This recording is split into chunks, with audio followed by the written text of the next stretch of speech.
આ કાળા ગામને આંગણે અમરદાસ બાપુના સાનિધ્યમાં સંપૂર્ણ રીતે પરમાત્માની કૃપાથી વ્યાસાસને બિરાજમાન, જેનો ખરેખર સાંભળવાનો આપણે લાભ લેવો જોઈએ. આજ બપોરથી લગભગ હું આમ એકદમ પરિપૂર્ણ રીતે ઉત્સુક હતો, પણ અદા 2-3 પ્રોગ્રામમાંથી હું આવું છું. છતાંય ધર્મસભાનું એક કાર્ય એવું હોય છે. પણ ઘણી બધી કથાઓ મેં સાંભળી છે,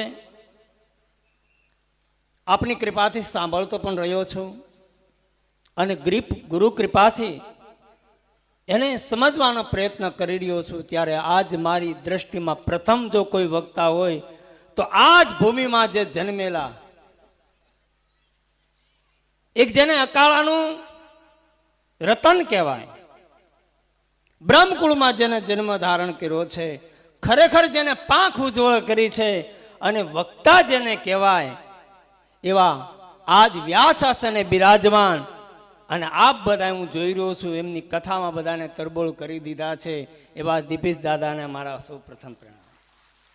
મારા આત્મા છે નહીં, જો કોઈ વક્તામાં હોય તો સૌ પ્રથમ પહેલા છે. ઘણીવાર અવારનવાર એને મળવાનું થતું હોતું હોય છે, પણ આજ કથા શ્રવણ કરવા જ આવેલો હતો, પણ છતાંય દાદાના આગ્રહથી મારે ઊભું થવું પડ્યું.